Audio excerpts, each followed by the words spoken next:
ఇక Somajiguda press club ఏర్పాటై 50 ఏళ్లు పూర్తయిన సందర్భంగా గోల్డెన్ జూబ్లీ సెలబ్రేషన్స్ నిర్వహిస్తున్నారు. దీనికి సంబంధించిన పోస్టర్ను ప్రభుత్వ సలహాదారు రమణాచారి రిలీజ్ చేశారు. అన్ని యూనియన్లు కలిపి ఈ వేడుకలు జరుపుకోవాలని కోరారాయన. ఈ నెల 29న రవీంద్ర భారతిలో ఈ ఉత్సవాలు నిర్వహిస్తున్నట్లు ప్రెస్ అకాడమీ చైర్మన్ అల్లం నారాయణ తెలిపారు.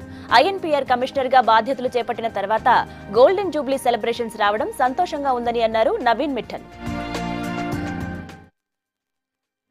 గోల్డెన్ జూబ్లీ సెలబ్రేషన్స్ అనేటువంటిది ఈ ప్రెస్ క్లబ్ కి ఒక పండుగ వాతావరణం లాంటిది. ఇక ముందు ఈ ప్రెస్ క్లబ్ ని చాలా ఆహ్లాదకరమైనటువంటి వాతావరణంలో నిర్వహించుకుంటాం అనుకునే దానికి సంకేతంగా మనం గోల్డెన్ జూబ్లీ సెలబ్రేషన్స్ ని అన్ని యూనియన్స్ కలిసి నిర్వహించుకుంటే బాగుంటుందని మాత్రం నేను వ్యక్తిగతంగా మీ అందరితో మనవి చేసుకుంటా ఉన్నాను. ఈ సందర్భంగా గవర్నర్ గారు, దత్తాత్రేయ గారు, తారక రామారావు గారు ముగ్గురు కూడా ఈ గోల్డెన్ జూబ్లీ సెలబ్రేషన్స్ లో పాల్గొనడానికి వస్తామని చెప్పని తెలిపినారని చెప్పని ప్రెస్ క్లబ్ అధ్యక్షులు కార్యదర్శి రాజమౌళి గారు తెలిపినప్పుడు నాకు ఆనందం అనిపించింది. ఏ కార్యక్రమానికైనా కానీ కావాల్సింది ముందుగా ఉత్సాహం, ఆ తర్వాత అందరం కలిసి ఈ కార్యక్రమాన్ని బాగా చేసుకుందాం అనుకునేటువంటి ఒక ఆలోచన. ఆ రెండింటి తర్వాత ఉండాల్సినటువంటిది తప్పకుండా విజయవంతం చేసుకోవడానికి కావాల్సినటువంటి వనరులు.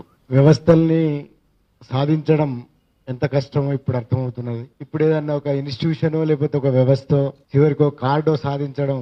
తెలంగాణ వచ్చింది, తెలంగాణ కోసం కొట్లాడిన సంస్థలు వచ్చినాయి. ఈ సంస్థల్లో తెలంగాణ కోసం ఏర్పడిన సంస్థ ఒకటి తెలంగాణ జర్నలిస్ట్ ఫోరం, అదాని సంస్థ ఒకటి ఏర్పడి ఉన్నది Telangana union of working journalist. ఈ ప్రెస్ క్లబ్ నిజంగానే ఉద్యమ కాలంలో ఒక చరిత్రాత్మకమైన పాత్ర పోషించిందని నేను అనుకుంటున్నా. ప్రెస్ క్లబ్ సోమాజిగూడ ఉద్యమ కాలంలో ఒక అద్భుతమైన పాత్ర పోషించిందని భావిస్తున్నా. అందుకు ఇప్పటి కార్యవర్గాన్ని, ఇంత ముందరి కార్యవర్గాన్ని మనస్ఫూర్తిగా అభినందిస్తూ ఉన్నా.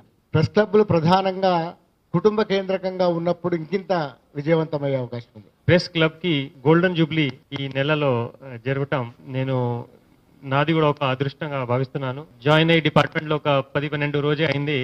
సో మీతో ఈ ఒక మంచి ఒక హిస్టారిక్ ఈవెంట్ కి అసోసియేట్ అవటం I treat it as a real privilege. 50 years is a long time in any organization or any institution's life, I would say. I'm sure that this will also be a landmark in the history of this press club, where we all can together give a boost to the infrastructure here.